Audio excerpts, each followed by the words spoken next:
Hello friend, कैसे आप लोग। आशा करते हैं आप सभी अच्छे होंगे, मस्त होंगे, तंदुरुस्त होंगे और अच्छे से स्टडी कर रहे होंगे।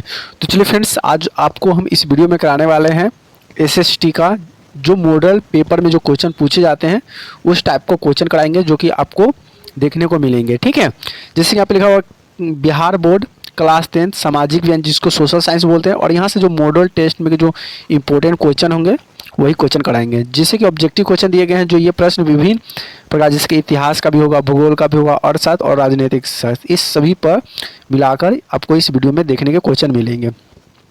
तो चलिए यहाँ से वीडियो को स्टार्ट करते हैं। चैनल को सब्सक्राइब नहीं किया तो चैनल को सब्सक्राइब जरूर कर लीजिएगा, बेल आइकन को दबा दीजिएगा ताकि हमारे जितने भी नए वीडियो अब तक पहुँचता रहे। तो चलिए यहाँ से वीडियो को स्टार्ट करते हैं और यहाँ से देखते हैं कि आप कितने सही कर पाते हैं और कितना आपको याद है। पहला हम हिस्ट्री से लिए हैं। हिस्ट्री जैसे कि पहला क्वेश्चन आ गया कि भारत छोड़ो आंदोलन की शुरुआत कब हुआ था। तो भारत छोड़ो आंदोलन की शुरुआत जो हुआ था 1942 में किया था। कौन किया था? तो ये किए थे महात्मा गांधी ने। कौन किया था? महात्मा गांधी द्वारा चलाया गया था कि भारत छोड़ो आंदोलन। ठीक है, तो याद रहेगा कि भारत छोड़ो आंदोलन की शुरुआत कब हुई थी? 1942 में। किसने किया था? महात्मा गांधी ने। ठीक है, चलिए अगला क्वेश्चन क्या पूछा कि गांधी इरविन समझौता किस वर्ष हुआ था। तो गांधी इरविन समझौता हुआ था 1931 ईस्वी में। कब हुआ था? 1931। अगला है किसने द इंडियन एसोसिएशन की स्थापना किया था। इंडियन एसोसिएशन की स्थापना किया था सुरेंद्र नाथ बनर्जी ने। किसने किया था? सुरेंद्र नाथ बनर्जी। अगला है प्रथम विश्व युद्ध किस वर्ष शुरू हुई थी। तो प्रथम विश्व युद्ध जो हुआ था 1914 में हुआ था। कब हुआ था? 1914 में शुरू हुआ था। तो चलिए अब यहाँ से आता है कुछ भूगोल का क्वेश्चन भी लिए हैं। अगला क्वेश्चन में क्या कहा कि भारत का सबसे बड़ा कोयले का उत्पादन राज्य कौन था। तो देखिए अगर भारत में अगर पूछे ना तो भारत में कोयले का जो स्थान जो हो जाएगा ये क्या है? झारखंड है। क्या है? झारखंड। लेकिन आपसे पूछा जाएगा कि विश्व में, क्या पूछा जाएगा कि विश्व में कोयले का उत्पादन, तो विश्व में कोयले का उत्पादन कौन सा राज्य देश हो जाएगा? तो विश्व में अगर पूछे जाएगा तो हो जाएगा चीन। क्या हो जाएगा? चीन हो जाएगा। ठीक है, चलिए अगला क्वेश्चन देखते हैं। अगला क्या है कि गंगा नदी का उद्गम स्थान कहाँ है। गंगा नदी का उद्गम स्थान बात करें तो गंगा नदी कहाँ से निकलती है? तो ये गंगोत्री ग्लेशियर से निकलती है। कहाँ से निकलती है? गंगोत्री ग्लेशियर। अब बताइए गंगोत्री ग्लेशियर कहाँ है, आपको कमेंट में बताना है। इसका जवाब दीजिए कि गंगोत्री ग्लेशियर ये कहाँ है। ठीक है, अगला हम बात करते हैं किस मिट्टी को काली मिट्टी कहा जाता है। काली मिट्टी तो कहा जाता है, लेकिन कौन सा मिट्टी को कहा जाता है? तो रेगुर मिट्टी को काली मिट्टी कहा जाता है। किसे कहा जाता है? रेगुर मिट्टी को काली मिट्टी कहा जाता है। ठीक है, अगला है भारत में कौन सा फसल को खरीफ फसल कहा जाता है।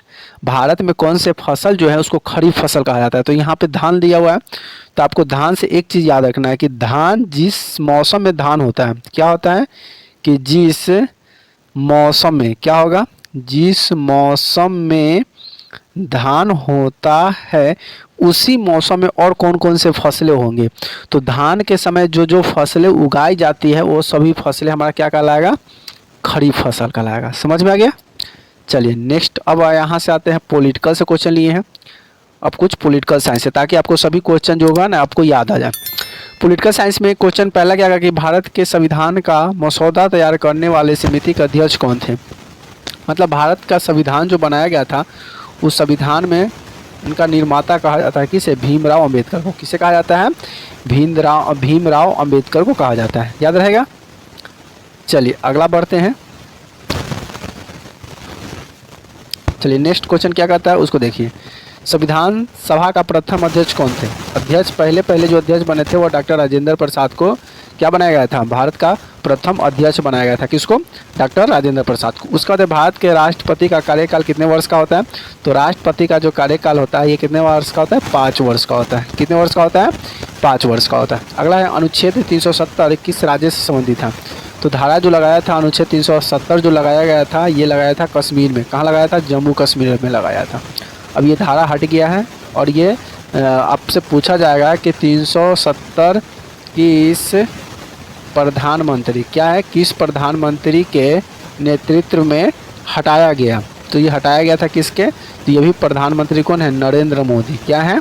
नरेंद्र मोदी के नेतृत्व में अभी 370 धारा हटा दिया गया। अगली हम बात करते हैं अर्थशास्त्र से कुछ क्वेश्चन लिए हैं जो कि मोस्ट इम्पोर्टेंट है।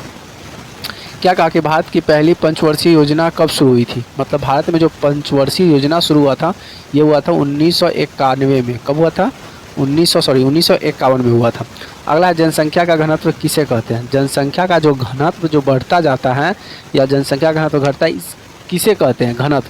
तो जनसंख्या जो घनत्व होता है प्रति वर्ग किलोमीटर क्षेत्र में निवास करने वाले लोगों की संख्या। क्या है? प्रति वर्ग किलोमीटर क्षेत्र में निवास करने वाले लोगों की संख्या को क्या कहते हैं? जनसंख्या घनत्व कहते हैं। अगला बात करते हैं, अगला क्या है? मुद्रास्फीति। क्या है? इन्फ्लेशन। क्या है? मुद्रास्फीति यानी कि इन्फ्लेशन की मुख्य कारण क्या है? तो यह है मांग की वृद्धि। जब मांग की वृद्धि बढ़ जाती है तो मुद्रास्फीति यानी कि जो मांगे होती है वह बढ़ जाती है। क्या होती है? बढ़ जाती है। अगला है कि गरीबी उन्मूलन के किस भारत में कौन सा राज्य शुरू की गई थी? तो यह है मनरेगा शुरू किया गया था। गरीबी से जो लोग सब मतलब झेल रहे थे, गरीबी से पीड़ित हो रहे थे, तो उस समय सरकार योजना निकाली थी जिसमें गरीबों को ज़्यादा से ज़्यादा रोज़गार मिल सके। क्या मिल सके? ज़्यादा से ज़्यादा रोज़गार मिल सके। और ये रोज़गार कौन सा था? मनरेगा था। मनरेगा सरकार जो नाला बनाने के लिए निकालती है, नहर की सफाई करने के लिए करती है, तो उसमें क्या होता है? मजदूरों को क्या होता है? रोज़गार मिलता है। तो गरीबों को ये देखते हुए भारत में कौन सी योजना शुरू किया गया था? मनरेगा। अब ये दलाल भी खा जाता है, 5 को 10 से काम करवा लेता है और 50 का हाजिरी लगा देता है। वहाँ पे भी धांधली होता है और यहाँ पे भी भ्रष्टाचारी भर भर के हैं। अगले हम बात करते हैं, अब देखिए यहाँ से जो भी कराए मोस्ट इंपॉर्टेंट है।